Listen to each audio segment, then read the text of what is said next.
An entire world is ready for you to start your career teaching the path to wellness. Mastering the science of mindfulness. And the art of coaching. To help clients achieve mental, emotional, and physical betterment of life. Through movement, nutrition, recovery, and regeneration. Because impacting one person impacts a family. Impacting a family impacts a community. And impacting a community impacts the world. Become an NASM certified wellness coach.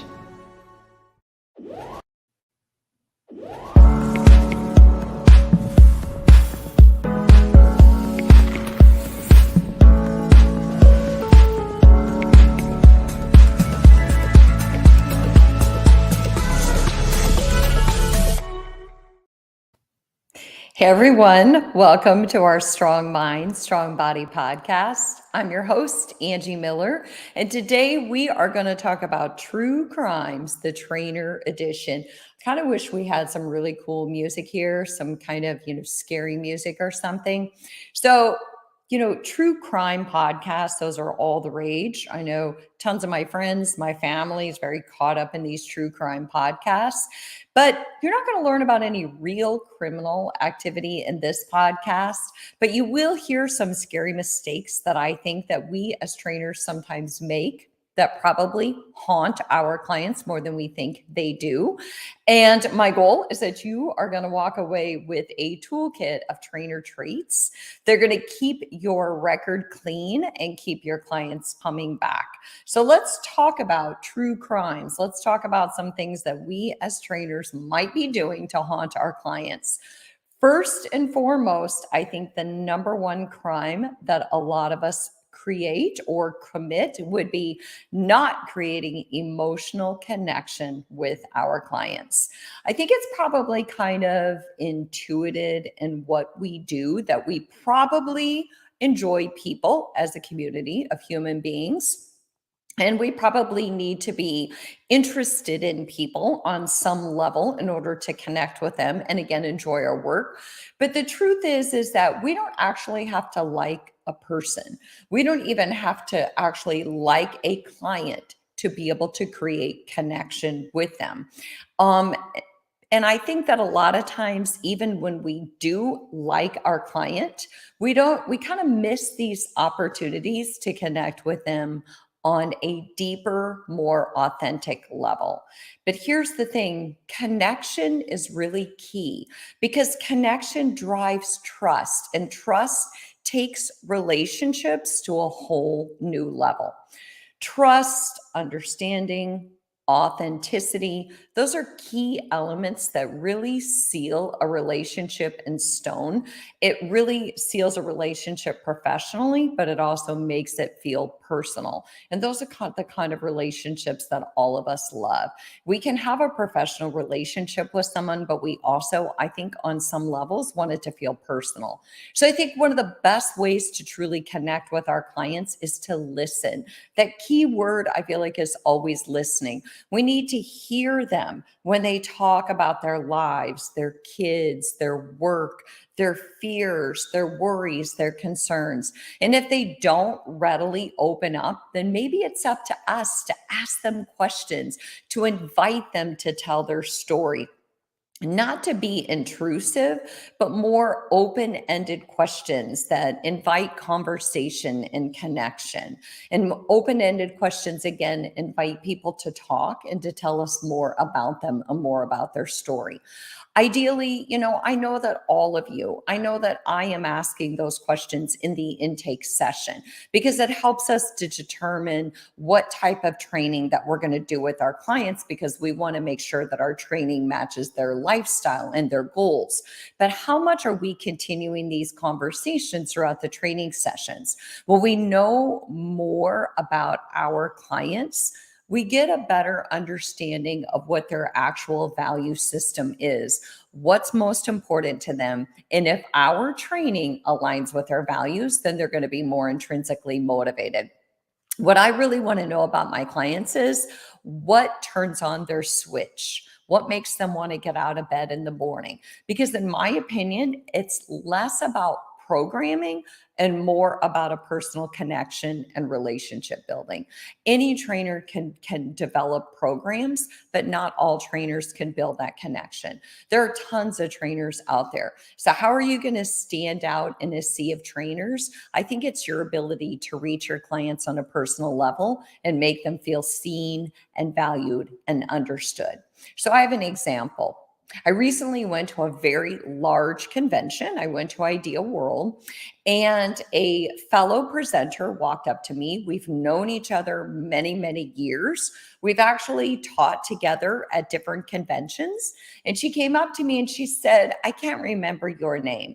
And immediately, I would be lying if I said I wasn't completely turned off. So that same day, another presenter who I've never actually met in person, but we know each other on social media, she came up to me at the presenter party and we both embraced and we both said each other's name at the same time. And there was this true, authentic, excited connection that we had because we couldn't wait to meet each other. So I think it's less about whether somebody's bad at names and it's more about, are you authentically connecting with people? Because I don't have to remember someone's name to create a connection with them. I could just say something like, "Gosh, I haven't seen you since XYZ convention. It's so good to see you." Okay. So again, my name is Angie Miller. This is our Strong Mind, Strong Body podcast. And I'm talking about true crimes that we might be committing with our clients. And the first one was just not creating that personal connection. So I think another crime that we might be creating is misunderstanding our clients' true motivation to be with us, to share space with us, and to get their goals met.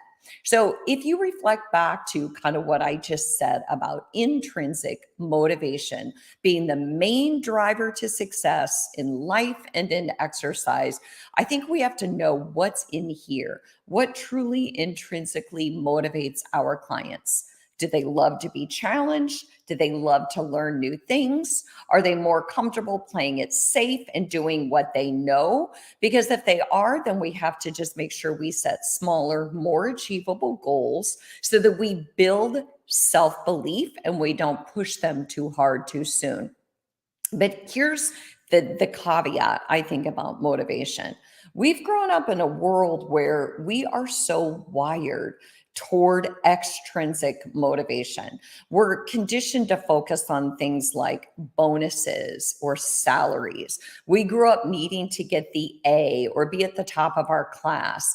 It's how we start to gauge our intelligence and our value and our worth in society, because all these things like, did you get a promotion? Or are you successful at work? All these external motivators are kind of how we develop our lay of the land, so to speak. But those external motivators don't really light us up for long.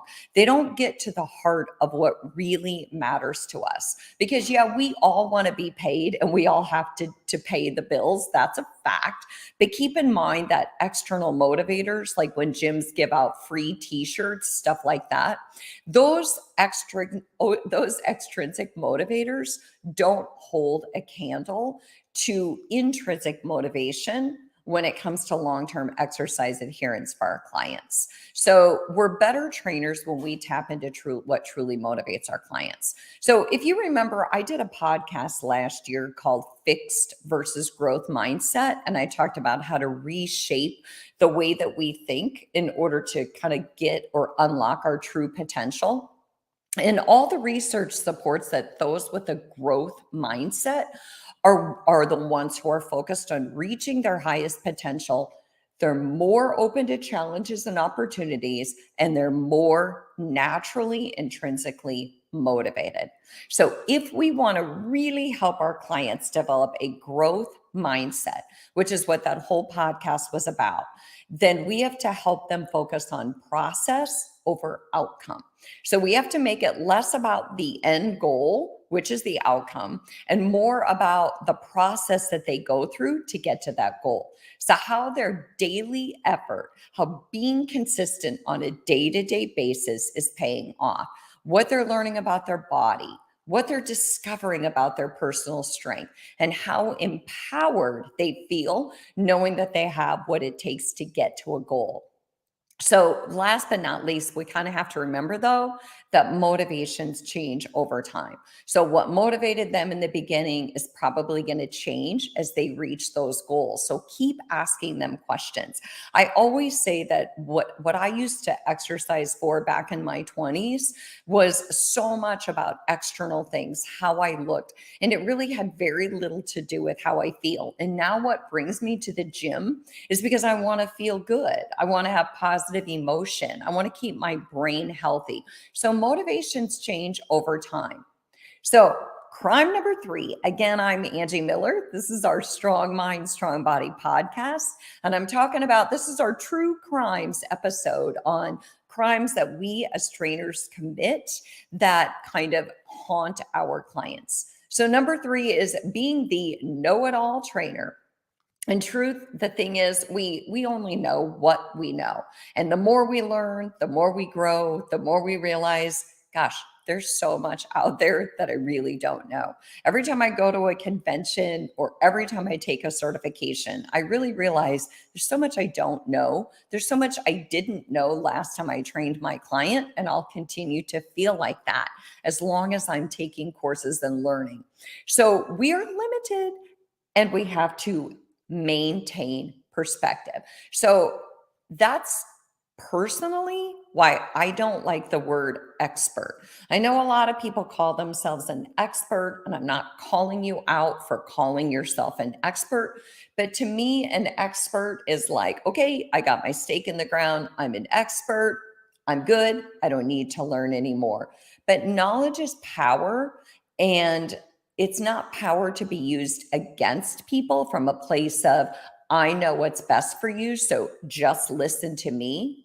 The truth is, and I talk about this in mental health, the truth is that our clients are the best navigators of their lives. They really have all the answers and all the tools. So do you. So do your kids. So does everybody who walks this earth. We all are really the best navigators of our lives. And I talk about this in motivational interviewing, that we, in fact, as trainers, are collaborators and guides. We are going on a journey with them, but not from a place of dictating or demanding as if we know what's best for them. Clients want to feel like they have choices. We all do. We all want this sense of personal autonomy in anything that we do. They need to have skin in the game. And so in order to really empower them, we have to remind them that ultimately outcome is driven by effort, and only they can put in the effort. We can guide and collaborate, but if they're not making the effort, they're not going to get to the end goal.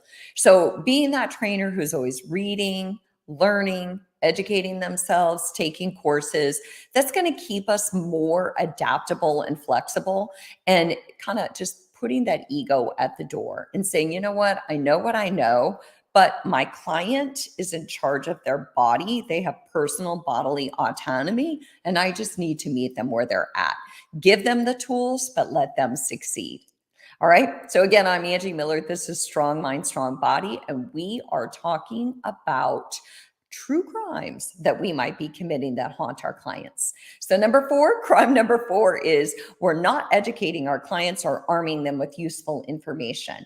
So when we tell our clients what to do and the why is missing, then we rob them of purpose. We rob them of the whole reason why they're there. Why do they want to exercise? What are they working, and why does it matter? How will it apply to their everyday lives? I mean, we all have an agenda, right? I kind of want to know, if you're going to ask me to do this, I want to know, how is this going to apply in my everyday life? If you're going to ask me to push a tire across a parking lot, I want you to tell me why. I want you to give me purpose, and I want it to align with how I live my life and why it should matter to me. So again, this has to do with building intrinsic motivation. When we have why, we have purpose. We're not just going through the motions. So when we teach our clients the value of exercise and how it applies to their everyday lives, we help them understand human movement, and we give them tools to succeed. So, you know what? I know there are trainers out there. They want their clients to believe that they have the secret sauce. And maybe they have this fear that if they educate their clients, then their clients would feel like they could do it on their own. But you know what? I think that empowered clients take an active role in training. And when they do that, they don't put all of the results on our shoulders. They have some skin in the game and they know that ultimately they're the boss. And so they're more likely to be driven to succeed. What do you think? I'd be curious to hear your thoughts on that one. Okay, so crime number 5, speaking too fast. I'm just kidding. Okay, so I have a producer in the background and he told me that I'm speaking too fast, and that is a crime of mine. It's a crime of mine when I am working with clients. It's a crime of mine when I'm talking to people. So crime number 5 that we commit is not helping our clients manage expectations. Clients might say things like, I'm working so hard, but I'm not getting anywhere. And they get very frustrated. But where I start with that is define getting anywhere. Again, this is why education is important and why process over outcome is important. It's also important that we help our clients set these realistic expectations in the beginning, right? At that very first session. That way we build this patience and this true understanding and, develop this appreciation for the fact that we exercise for life, not just for a goal, that it's a marathon, not a sprint. But I have something I want to share here. It's really not just our clients who might have expectations that are out of alignment. I think that we as trainers can fall into this trap too. And not to call anyone out, but I think sometimes this might happen more with trainers who are new to the space versus seasoned trainers. So imagine or think about parents, right? Think about the parent who believes that their kids' achievements or lack of achievements is a reflection on them. So these are the parents who push their kids because it's like their kids are bragging rights and their parents want to be able to go out and share with their family, their friends, their coworkers, all of their kids' accolades and achievements. But trainers can fall into this trap, wanting their clients to kind of go hard or go home, get the results right away so that who's going to look good? The trainer, right? So sometimes trainers who do this, they might blame and shame their clients. If only they would work harder, or if they would just stop doing this or that. But they forget that every client has to go at their own pace, right? And every client sees progress differently. If we push too hard, too soon, or we shame or we blame our clients, we're going to do the opposite of building intrinsic motivation. So in my experience personally, the only sport and exercise activities that I have not enjoyed over the years are the ones where someone pushes me too hard, too fast, or they don't give me the tools to succeed, or they don't encourage me well. They don't play off of my strengths. So honestly, I had this experience in pickleball and I had this experience in golf. In both of those sports, I didn't have people who were encouraging me, playing off my strengths, or kind of giving me those tools that I needed to succeed. So again, I'm Angie Miller. This is our Strong Mind, Strong Body podcast, and I am talking about true crimes. If only I had the scary music to go along with it. Things that we as trainers might be doing that haunt our clients. So before I sign off here, I want to recap another earlier episode that I did. So about a year ago, it was in March of 2021, I did a bad trainer episode, a tips to avoid, being a bad trainer, or like your clients might fire you if. And I'd love it if you go back and listen to it, but I'm going to recap some of those points that I made in there too. So in that episode, I talked about the trainer who is the hard driving, focuses on intensity versus quality of movement. So they're the go home or go hard trainer. So I remember I have a coworker who came in and she had just come back from a car accident, and her trainer was pushing her super hard and making her feel bad that she couldn't do what she used to do. And she actually threw up after the session and never went back to that trainer. So some trainers send that message that if you can't sit on the toilet, you're not doing enough. But think about everything that we just talked about. First and foremost, give your clients education and tools to succeed. Exercise doesn't have to be painful. In fact, it probably shouldn't be. So the other one that I shared was the disengaged. You're keeping me from other more important things, trainer, like the client who crosses or the trainer who crosses their arms or looks at themselves in the mirror while they're training. I used to have a hairdresser who did that, who's checking themselves out more than they're checking out their client. So remember, body language matters when you're working with people. They're not just listening to what you say, they're listening to how you say it, and they're watching your body. So are you crossing your arms? Because that might make you look disengaged. Are you leaning against something and looking like you're ready to go to sleep or take a big nap? Are you failing to make eye contact? Or are you watching the clock, looking in the mirror? Any of those things that we might be doing that send the message of I'm here, but I'm not really here. So we want congruency between what comes out of here and what our body is doing and what they're witnessing. So another thing that I mentioned was in that previous episode was a trainer who's personal but not professional.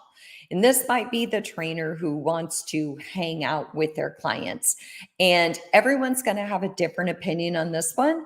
I'm just going to invite you to consider that if we do too much hanging out with our clients, then sometimes things from our sessions come into our personal time that we hang out. And sometimes the personal time that we hang out comes into our sessions. It can be hard to keep a good boundary. Okay. So again, I'm Angie Miller. This is my True Crimes episode on our Strong Mind, Strong Body podcasts. So the other things that I talked about in my previous episode was the trainers who don't educate, and I talked about that today, or trainers who don't offer takeaway tools and tips. So I want to leave you with this thought. If we're only with our clients 2 hours a week, there's 166 other hours in the week. So what can we do to keep our clients motivated between sessions? Maybe this is articles, maybe this is text that we send them for inspiration. Maybe it's, simple nutritional guidance without, getting out of our lane. Maybe it's talking about other things that play into our training goals, which is sleep, stress, healthy emotions. Okay. And the last thing that I mentioned in that previous episode was trainers who program on the spot. So we really want to make sure that we're prepped and ready to go. So in closing, I just want to recap this. So I talked about basically our True Crimes edition today was on things that we might be doing that haunt our clients. And I talked about number one, our first crime that we might be committing is not creating that emotional connection with our clients so that they feel seen and heard and valued. Number two was maybe misunderstanding their motivations and not recognizing that motivations change over time. Number three, the third crime was being a know-it-all trainer. And the fourth crime was not educating our clients or arming them with useful information. And the fifth one was not helping our clients to manage expectations. So I really hope you enjoyed this True Crimes podcast. I hope that you'll share your idea of what other true crimes trainers commit. I know I even shared this episode with my husband and he came up with all kinds of ones that I was like, we're not going to go there today. But also refer back to that earlier podcast that I talked about where I talked about bad trainer behavior. So let me hear from you. Keep reaching out to me on social media and other ways. I'm Angie Miller Fitness. I'd just love to hear what you'd like to talk about. Thank you again to our NASM and APA audience for joining me, and I'll see you next week.